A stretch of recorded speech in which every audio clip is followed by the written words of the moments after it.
Hello दोस्तों, नमस्कार, good morning. Dilip sir technical classes में आप सभी का स्वागत है। आज का हमारा लेक्चर नंबर 21 है और इस लेक्चर में हम पढ़ेंगे डीसी सर्किट। इससे पहले वाले लेक्चर में हमने पढ़ा था किस प्रकार से रेजिस्टेंस को स्टार से डेल्टा में परिवर्तित किया जाता है और किस प्रकार से रेजिस्टेंस को डेल्टा से स्टार में परिवर्तन किया जाता है। आज के हमारे लेक्चर में हम सीखेंगे कि डीसी सर्किट क्या होता है एवं कितने प्रकार का होता है। तो आइए समझते हैं। सबसे पहले हम समझते हैं कि सर्किट क्या है ना। सर्किट क्या होता है, इसकी डेफिनेशन क्या होती है। तो सर्किट जिसको हिंदी में हम बोलते हैं परिपथ। अब इसकी जो डेफिनेशन है वो है विद्युत धारा प्रवाह के लिए बनाया गया पूर्ण एवं बंद मार्ग क्या कहलाता है, विद्युत परिपथ कहलाता है, इलेक्ट्रिक सर्किट कहलाता है। तो यहाँ पर हम डेफिनेशन लिखेंगे इसकी। तो यहाँ पर इलेक्ट्रिकल सर्किट अर्थात परिपथ की जो डेफिनेशन दी गई है वो है विद्युत धारा प्रवाह के लिए बनाया गया पूर्ण एवं बंद मार्ग क्या कहलाता है, इलेक्ट्रिक सर्किट या परिपथ कहलाता है। अब एक परिपथ में कौन कौन से भाग होते हैं एक परिपथ के, वो जान लेते हैं इस डायग्राम की सहायता से। तो परिपथ का जो पहला भाग होता है वो होता है सप्लाई सोर्स, अर्थात वह युक्ति या वह डिवाइस जो कि किसी इलेक्ट्रिकल सर्किट को या विद्युत परिपथ को क्या करेगी, सप्लाई देने का कार्य करेगी। उसके बाद देखते हैं हम सुरक्षा युक्ति लगी हुई है। सुरक्षा युक्ति के रूप में ये फ्यूज का उपयोग किया गया है। उसके बाद यहाँ पर देखिए कंट्रोलिंग डिवाइस लगी है और कंट्रोलिंग डिवाइस के रूप में यहाँ पर स्विच को लिया गया है, क्योंकि जो स्विच होती है इलेक्ट्रिक करंट का क्या करती है, कंट्रोल करती है, इलेक्ट्रिक करंट को नियंत्रित करती है। इस कारण जो स्विच होती है कंट्रोलिंग डिवाइस की श्रेणी में आती है। उसके बाद देखते हैं यहाँ पर कंज्यूमर डिवाइस अर्थात उपभोक्ता युक्ति लगी है ना। उपभोक्ता युक्ति के रूप में आपका लैंप हो सकता है, ट्यूबलाइट हो सकता है, फैन हो सकता है। उसके बाद जो पांचवी युक्ति है वायर हो सकती है और केबल ना। पांचवी युक्ति कौन सी है, वायर या केबल है। तो एक इलेक्ट्रिकल सर्किट में ये युक्तियां होती हैं। तो एक इलेक्ट्रिकल सर्किट में कौन कौन सी युक्तियां होती हैं वो यहाँ पर हम लिखते हैं और जानते हैं। तो पहली जो युक्ति होती है इलेक्ट्रिकल सर्किट में, पहली होती है सप्लाई सोर्स। सप्लाई सोर्स, तो सप्लाई सोर्स देने के लिए हम किस युक्ति का उपयोग करते हैं। तो सप्लाई सोर्स देने के लिए हम बैटरी का उपयोग करेंगे, डीसी जनरेटर का उपयोग कर सकते हैं या फिर किसी सेल का उपयोग कर सकते हैं ना। तो यहाँ लिखेंगे बैटरी या डीसी जनरेटर या फिर सेल ना। जो रासायनिक सेल होते हैं ना उनका उपयोग हम सप्लाई सोर्स देने के लिए या सप्लाई देने के लिए इलेक्ट्रिक सर्किट में करते हैं। अब उसके बाद हमारी दूसरी डिवाइस आती है, वो आती है आपकी सुरक्षा युक्ति, जिसको इंग्लिश में सेफ्टी डिवाइस कहते हैं ना। सुरक्षा युक्ति तो वही युक्ति जो कि किसी सर्किट की सुरक्षा करती है, सेफ्टी डिवाइस यह सुरक्षा युक्ति कहलाती है। अब सुरक्षा युक्ति के रूप में हम क्या करेंगे, उपयोग फ्यूज का उपयोग करेंगे ना। फ्यूज क्या है, एक सुरक्षा युक्ति है। जब सर्किट में निर्धारित मान से अधिक करंट प्रवाहित होगी तो फ्यूज वायर वहां पर गलकर टूट जाएगा और सर्किट की वहां पर क्या होगी, सुरक्षा होगी। सर्किट में आग लगने से वहां पर बच जाएगी ना, या आग लगने से वहां पर क्या हो जाएगा, सर्किट सुरक्षित रहेगा। ठीक है। अब उसके बाद हम देखते हैं तीसरी जो युक्ति है हमारे पास स्विच है। और स्विच कौन सी युक्ति है, एक कंट्रोलिंग युक्ति है ना। तो यहाँ पर तीसरी जो युक्ति है वो है कंट्रोलिंग डिवाइस। तो कंट्रोलिंग डिवाइस के रूप में हम किसका उपयोग करेंगे, स्विच का उपयोग करेंगे, स्विच। ठीक है। अब जो स्विच है कंट्रोलिंग डिवाइस के रूप में उपयोग होती है, क्योंकि ये हमारी इलेक्ट्रिक जो करंट यहाँ से फ्लो होगी इसको क्या करेगी, नियंत्रित करेगी। अर्थात यदि हमको सर्किट को ऑन करना है तो हम किसका उपयोग करेंगे, स्विच का उपयोग करेंगे। और यदि हम सर्किट को ऑफ करना है तब भी हम किसका उपयोग करेंगे, स्विच का उपयोग करेंगे। स्विच के द्वारा हम क्या कर सकते हैं, करंट के मान को हम क्या कर सकते हैं, बंद कर सकते हैं एवं चालू कर सकते हैं। तो यहाँ पर स्विच क्या है, कंट्रोलिंग डिवाइस का कार्य करती है। उसके बाद हमारी चौथी जो डिवाइस आती है कंज्यूमर डिवाइस आती है ना। चौथी है आपकी कंज्यूमर डिवाइस ना, कंज्यूमर जो डिवाइस होती है इसको हिंदी में उपभोक्ता युक्ति कहते हैं। अब उपभोक्ता युक्ति के रूप में जो भी सर्किट में आपको उपयोग करना है वो आप कर सकते हैं, जैसे कि लैंप हो गया, ट्यूबलाइट हो गया, फैन हो गया ना, और अनेक प्रकार की हीटर हो गया, युक्तियां होती हैं ना। तो यहाँ पर इसका एग्जाम्पल लिखेंगे, लैंप, हीटर हो सकता है, ट्यूबलाइट हो सकती है और फैन हो सकता है ना। तो ये क्या है, कंज्यूमर डिवाइस है ना, जिनका हम उपयोग करते हैं इलेक्ट्रिक सर्किट में। अब उसके बाद जो पांचवी युक्ति है वो कौन सी युक्ति है, चालक युक्ति है ना।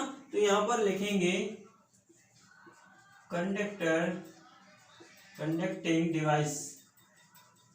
तो कंडक्टिंग डिवाइस में हम लिखेंगे वायर का उपयोग करेंगे या केबल का उपयोग करेंगे ना। तो वायर या केबल। तो एक इलेक्ट्रिक सर्किट में ये युक्तियां क्या होती हैं, उपयोग की जाती हैं। ठीक है, अब आपको ये बताना है कि किसी भी इलेक्ट्रिक सर्किट में करंट फ्लो कराने के लिए न्यूनतम कौन कौन सी युक्तियां होना आवश्यक है। कमेंट बॉक्स में आप कमेंट करके बताइए। ठीक है, अब इसके बाद हम पढ़ते हैं कि सर्किट कितने प्रकार के होते हैं। अब हम देखते हैं कि विद्युत जो परिपथ होते हैं 4 प्रकार के होते हैं, अर्थात परिपथ कितने प्रकार के होते हैं वो हम यहाँ पर देखते हैं। तो यहाँ पर हेडिंग में लिखिए परिपथ के प्रकार, परिपथ के प्रकार, जिसको इंग्लिश में हम लिखेंगे types of circuit, types of circuit. ठीक है, परिपथ के प्रकार। तो परिपथ का जो पहला प्रकार होता है वो होता है क्लोज सर्किट, क्लोज सर्किट। ठीक है, जिसको हिंदी में हम बोलते हैं बंद परिपथ। और सेकंड जो हमारा परिपथ का प्रकार है वो है आपका खुला परिपथ, जिसको इंग्लिश में हम बोलेंगे ओपन सर्किट, ओपन सर्किट, खुला परिपथ। और तीसरा हमारा परिपथ का प्रकार होता है वो होता है शॉर्ट सर्किट, शॉर्ट सर्किट, जिसको हिंदी में हम बोलते हैं लघु परिपथ। और चौथा हमारा परिपथ का प्रकार होता है वो होता है आपका लीकेज परिपथ, लीकेज सर्किट या लीकेज परिपथ। तो परिपथ हमारे ये 4 प्रकार के होते हैं। तो सबसे पहले हम समझेंगे कि क्लोज सर्किट क्या होता है।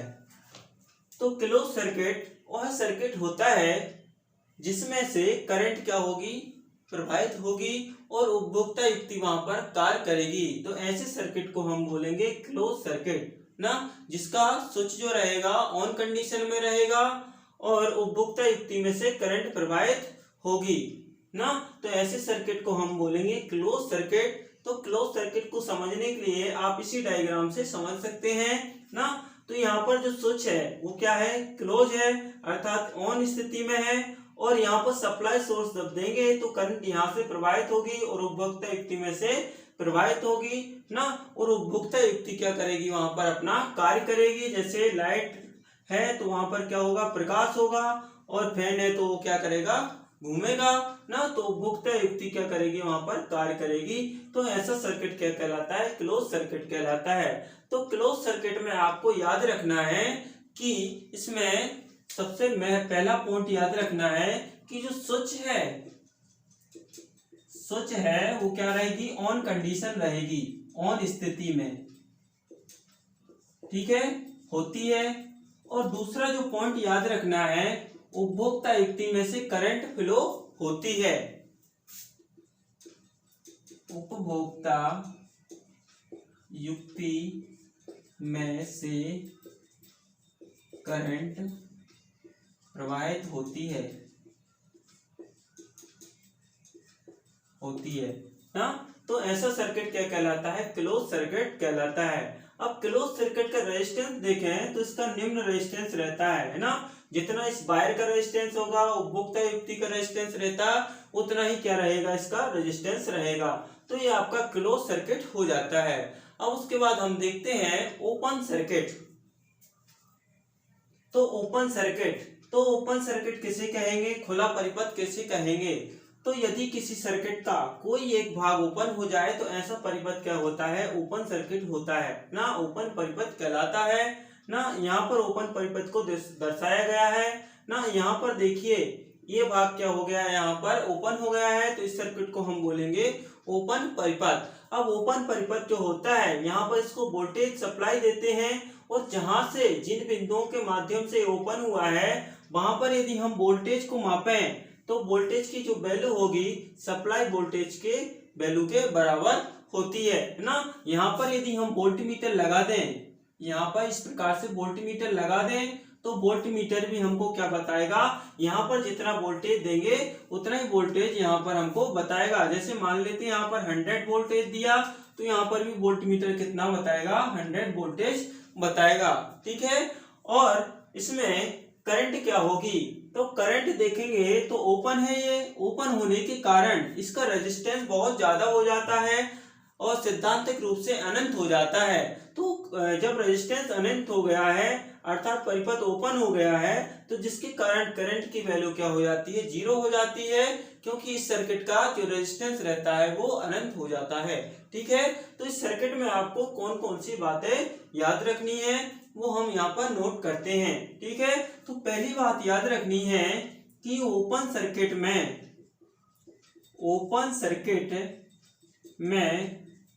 करंट की वैल्यू, करंट का मान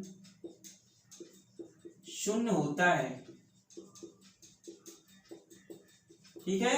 करंट की वैल्यू क्या होगी, 0 होगी। और ओपन सर्किट का रेजिस्टेंस देखें तो रेजिस्टेंस क्या हो जाएगा, इसका इनफिनाइट हो जाएगा अर्थात अनंत होता है। तो ओपन सर्किट का रेजिस्टेंस अनंत होता है।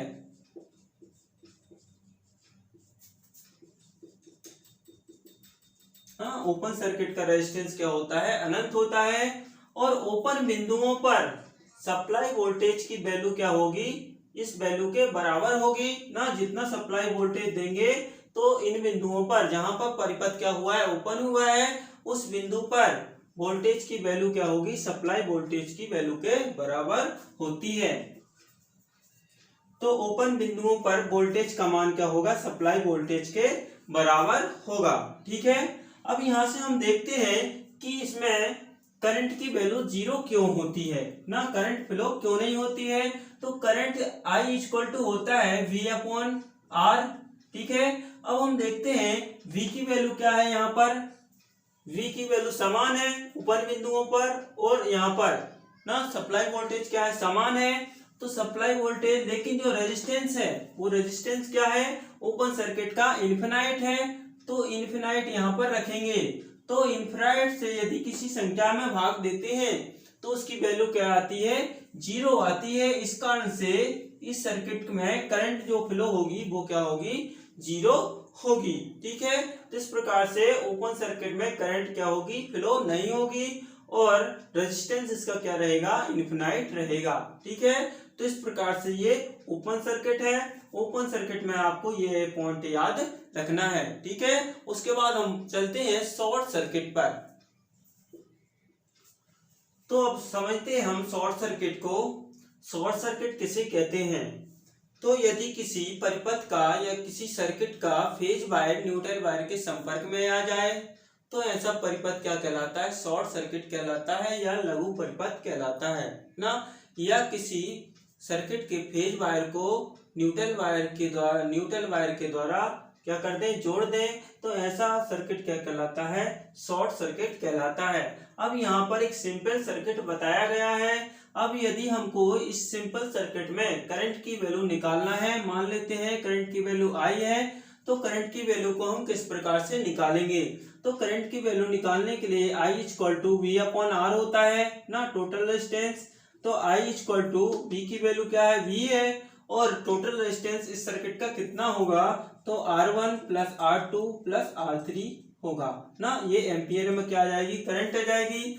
अब यदि किसी कारणवश ये सर्किट है, सिंपल सर्किट है ना, शॉर्ट हो जाता है, मान लेते हैं इस प्रकार से ये शॉर्ट हो गया है, ए बी चालक द्वारा इसको क्या कर दिया गया है, शॉर्ट कर दिया गया है। तो जब ए बी चालक द्वारा शॉर्ट करेंगे, ए बी चालक द्वारा शॉर्ट करने पर होने पर ना, तो जब ए बी चालक द्वारा शॉर्ट होता है वो इस सर्किट को विभवांतर देते हैं तो करंट फ्लो होती है, लेकिन करंट कौन से मार्ग का अनुसरण करती है, इस प्रकार से अनुसरण करती है, ए बी चालक से होते हुए नेगेटिव टर्मिनल पर एंटर करती है ना। क्योंकि जो करंट होती है उसका स्वभाव होता है कि वो कम रेजिस्टेंस के मार्ग को पसंद करे और कम रेजिस्टेंस के मार्ग पर वो चलना पसंद करती है। इस कारण से यहाँ पर रेजिस्टेंस लगे हुए हैं और यहाँ पर रेजिस्टेंस लगे हुए हैं, जिसके कारण जो करंट है वो शॉर्ट सर्किट के दौरान क्या होगी, फ्लो होगी। जो ए बी चालक है वो शॉर्ट सर्किट चालक है, अर्थात एक शॉर्ट सर्किट चालक है और शॉर्ट सर्किट चालक के माध्यम से क्या हो जाएगी, यहाँ से करंट फ्लो होगी ना। तो यहाँ से हम करंट निकालेंगे तो I equal to V upon R होता है। अब I इक्वल टू V और R की वैल्यू क्या है, यहाँ पर कोई रेजिस्टेंस नहीं है तो R की वैल्यू क्या हो जाती है, यहाँ पर 0 हो जाती है ना। जब R की वैल्यू यहाँ पर 0 हो गई है, अर्थात बहुत कम हो गई है, तो यहाँ पर करंट की वैल्यू क्या हो जाती है, इनफिनाइट हो जाती है। ठीक है, तो इस सर्किट में आपको याद रखना है, शॉर्ट सर्किट में, कि शॉर्ट होने के बाद जब सर्किट शॉर्ट होता है तो वहां पर जो रेजिस्टेंस है उसकी वैल्यू क्या हो जाती है, शून्य हो जाती है। तो शॉर्ट सर्किट में जो रेजिस्टेंस है R की वैल्यू क्या हो जाएगी, शून्य हो जाती है। और रेजिस्टेंस की वैल्यू जब शून्य होने के कारण, जब शून्य होती है रेजिस्टेंस की वैल्यू, तो उस समय करंट की वैल्यू क्या हो जाती है, इनफिनाइट हो जाती है। ये दो बातें यहाँ से आपको याद रखना है शॉर्ट सर्किट से ना। उस शॉर्ट सर्किट में करंट किस प्रकार से प्रवाहित होती है वो भी आपको याद रखना है। अब उसके बाद हम देखते हैं लीकेज सर्किट किसे कहते हैं।